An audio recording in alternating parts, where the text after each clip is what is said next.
Going everybody, Alex Comstock with WhitetailDNA here, and on this video we're going to do another hunt breakdown. I'm going to break it down to my Minnesota buck from this past fall, buck that I call Squiggly. Now, starting to break this hunt down is going to have to really go back really 2 years. In 2019 I was hunting a couple bucks in this area. This is a big area of public land that I can hunt. And I was hunting, and actually late season 2019 was hunting, had a decent 2-year-old come in, which I figured was a 2-year-old. It could have been a 2 or 3-year-old at the time. Really nice looking young buck. I passed him and didn't really think much of it, but kind of thought about that deer going forward, like, it could be a deer to watch. So that was 2019. I had one encounter with him. We probably had some trail camera pictures of him, but we didn't really pay that much attention to him. He was a 100-inch deer, whatever.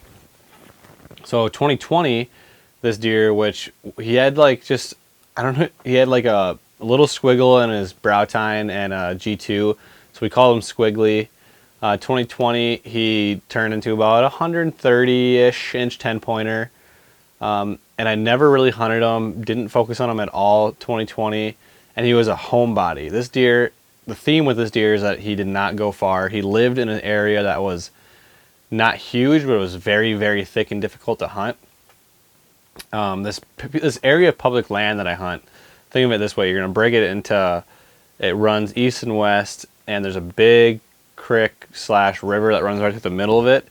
And a lot of these deer, actually, I'll call a west side deer and east side deer, because a lot of these deer's home range is on one side of this river.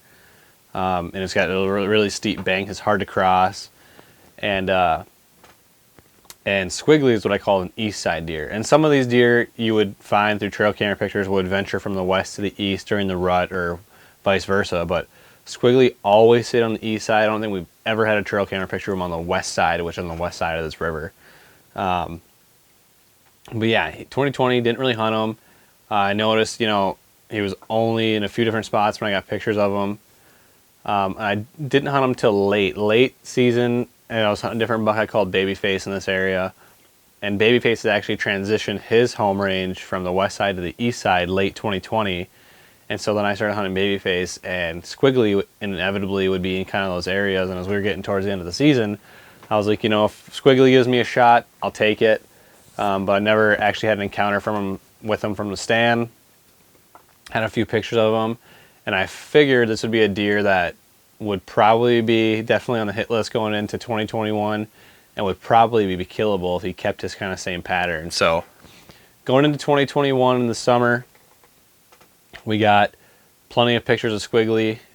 He wasn't yet at the top of our list just because we were hunting other deer, but I knew it was a buck that I could always, I wouldn't say fall back on, but if I needed a buck to hunt, if I needed somewhere to go after, Squiggly would be definitely a candidate.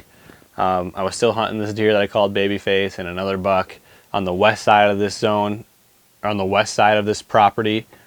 And so I was still hunting the property, the big piece of public land, but I wasn't hunting where Squiggly necessarily was living until mid to late October. Now, mid to late October is when Babyface got killed by another hunter. It was never recovered. And so once that deer that was my number one died, he was no more an option. I had a couple other bucks get shot as well.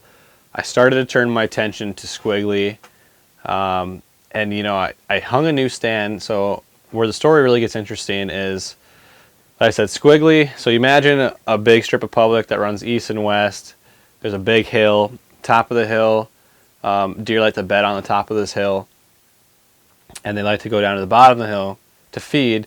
Bottom of the hill is where you get to the bottom of the hill, and then you go out to like town, and there's a bunch of houses and neighborhoods, and deer like to feed there. And so Squiggly would essentially bed on the top of the hill, come to the bottom of the hill, and then go out to do whatever he was going to do at night. And so I hung on this east side where I had always had pictures of him. I hung 2 stands, one on the bottom side of this hill and one on the top side of this hill, and they're about 400 yards apart from each other. And the one on the top side of the hill I figured was going to be my go-to for morning hunts, because I would be up right pretty much where they're bedding, and hopefully he was going to be coming through this mega trail on his way to bed in the morning. And then I had this bottom stand for the evening, hoping to catch him coming down, because he wouldn't always bed all the way at the top where my stand was. He might bed halfway in between. And when I say a big hill, I mean it's not like it's a straight up and down hill, but it's just it's a big hill that stretches, you know, 400 or 500 yards from the top to the bottom. And so I started hunting them and didn't see him at all. Got a few trail camera pictures of him. I left to go to Nebraska, North Dakota the first week of November to hunt the rut. And at the top stand, I had a cell cam. At the bottom stand, I had just a normal trail camera. Well, that week and a half that I was gone, I got numerous cell cam pictures of Squiggly going right by my stand at my top stand, in daylight, at night, all like a bunch. And I was like, of course, Squiggly's showing up a bunch. I get back, and knowing that he'd been showing up a bunch, I wanted to check my camera at the bottom stand to see if he'd been coming through there as well. Well, he also had been coming through there at different times throughout the day. And so I knew he was, even though it was the rut, he was moving quite a bit, but he still wasn't leaving that core area. So this is, again, a small area. It can't be more than 40 acres where he was living. But like I said, super thick. So where I had this top stand and where I had the bottom stand, it was almost impossible to hunt in between. It was just, it's just buckthorn. It's nasty. There's no huntable trees. You can't see anything. I mean, it's nasty. It's thick, thick, thick. And so I get home from my rut trip, and it was about the 15th-ish, 16th-ish of November. You know, I wouldn't say I was hunted out, but I had hunted really hard for many days. Took a couple days off, had to take care of some work, and I got back after it and hunted that top stand, didn't see him, and then I actually hunted the bottom stand a couple times. And so I hunted the bottom stand 2 days in a row where it was an evening and a morning. No, excuse me, it was a morning and an evening. So I hunted it 2 times in one day. I had to get down middle of the day, but I think it would have been now the 23rd of November.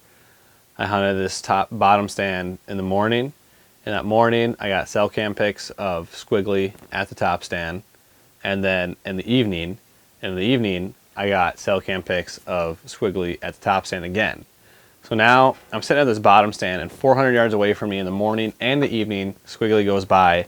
And what he's essentially doing is he's running a trail that there's a ton of bedding. So as you get towards the top of the hill, a lot of bedding. A lot of does are bedding. And what he's doing is when the wind's blowing that way, going up the hill, he's running this trail on the top of the hill, scent checking all his bedding. And I was at the bottom thinking that he was going to work his way to the bottom and come down. But what he kept doing is just running that top, scent checking, and trying to keep all the does up there. And so now that he had been at the top stand morning and evening, the 23rd, going into the 24th, I was kind of conflicted on what to do, if I should go back to the top stand or if he was going to make his way to the bottom where he had been a bunch as well. With pretty much the same conditions, same weather conditions. And I decided to go hunt the top stand. I got in that morning on the 24th, mega early. I'm talking like, I think I was in the tree an hour and a half before first shooting light. Expecting, because the cell cam pics that I've had of Squiggly running this top trail was that first hour. I think it would have been like 7 to 7:30 in the morning is when I was always getting them on camera. So I slip into the stand, and as I'm sitting there, I'm looking, so I'm faced going down. I'm at the very top of the hill, face going down. There's that trail that runs in front of me about 15 yards, and I'm expecting Squiggly to come on this trail, scent checking for does. And my thought was that there's a chance that he had gotten with a doe maybe the night before, and he had moved towards the bottom, or he pinned her down somewhere. I mean, you're getting towards the end of November now. And I was sitting there, and first hour goes by, it's about 8 o'clock, no deer. And all the pictures, literally every single one of him had been between 7 and 8. And so I hadn't literally touched my phone all morning. I pulled my phone out, and I'm looking at my phone, and I look up, and like right then, Squiggly's already standing there 20 yards, coming right on that trail. And it was happening so fast, and the tree I was in was a big pine tree, a ton of cover, so I knew I could get away with some movement. And when I saw him, I quickly turned my camera on, turned it, grabbed my bow, like probably a little too much movement even, and was moving all quick, got my bow. And then I look up and he's got me pegged. You know, I was like, son of a... And all in this haste of, you know, I wish if I would have never taken my phone out, I would have probably watched him come right in and been ready, but whatever. And I had been shooting in my yard the day before at like 25 yards, and I had a single pin, which I had forgotten to turn back to 20. And with all the haste of it moving that fast, like everything was happening so quick, I forgot to check my sight, which I should have done first thing in the morning when the sun came up, which I always do, but I didn't.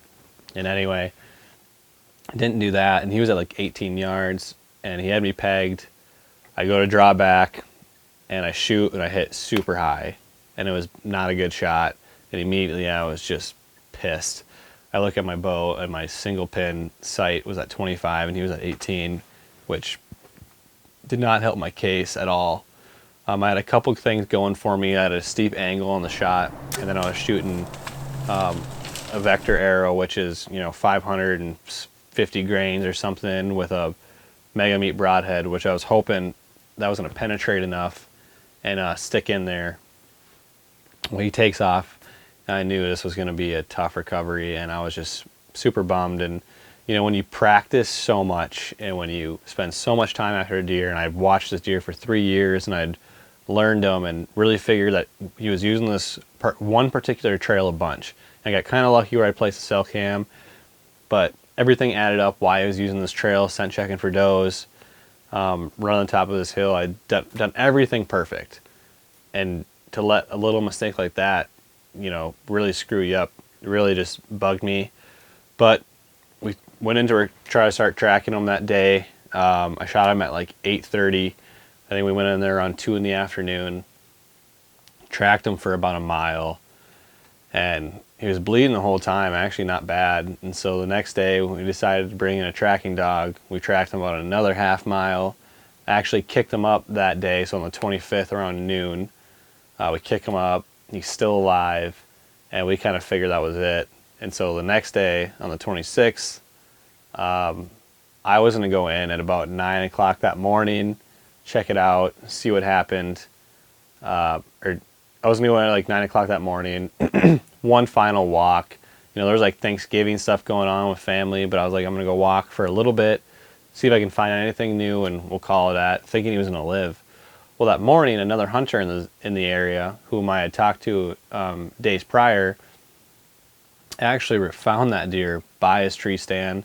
He was sitting in his stand, and there's a bunch of coyotes coming through. And actually, looking back, I had just started getting a bunch of trail camera pics of coyotes because he had died not far from that bottom stand.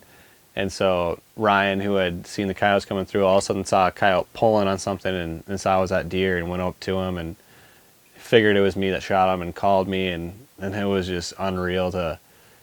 It was just a couple day recovery, and I ended up finding him about 50 hours after the shot. But I was able to get him, which was awesome. You know, as a bow hunter, you always strive to have the most ethical and lethal shot possible, and I didn't, and that killed me. But to be able to recover him and for him to expire, and that was just, it was very awesome for me to have that come full circle and be able to put that, you know, at the top, and be able to put at that moment my top target buck in Minnesota down. And looking back at that hunt, if there's anything that I can attribute to why I was able to get him, it was putting in a lot of time scouting. It was, you know, we learned this deer over the course of 3 years. I was able to figure out his rut pattern. And it was, you know, that stand that I'd hung for him, where I ended up killing him out of, I only hunted like 2 or 3 times prior to shooting him. So I didn't put a lot of pressure in there. And it was just, you know, playing your cards and going with your gut. Because going into the 24th, after he had been on that cell cam up top 2 times in one day, you know, I had a bunch of buddies that I was asking, and people were saying, you know, go hunt the top stand. Some were saying go hunt the bottom stand. And I was so conflicted. And my gut was telling me he was going to come by again at the top, and that's what I did, and was able to get an arrow in him. So that's the breakdown of Squiggly. It was a emotional roller coaster, you know, the tracking, everything. But being able to recover them and have friends with and everything like that was awesome. And it was a great story, and it was a cool buck, and it was just a ton of fun, and really happy I was able to get Squiggly down. So that's a short little hunt breakdown on Squiggly. We're gonna have actually, I don't know if we're gonna have any more of these breakdowns this year. We might have one more, we'll see. But we're gonna start transitioning here. Hopefully being able to get shed hunting soon. We still got a ton of snow up here in Minnesota, a ton of snow, and then turkey hunting's right around the corner. So March, April, May, you're gonna see a lot of shed stuff, turkey stuff, and hopefully it can be a cool spring. So appreciate you watching. If you do me a favor, hit that like and subscribe button below. That means the world to me, and I'll see you here on the next video.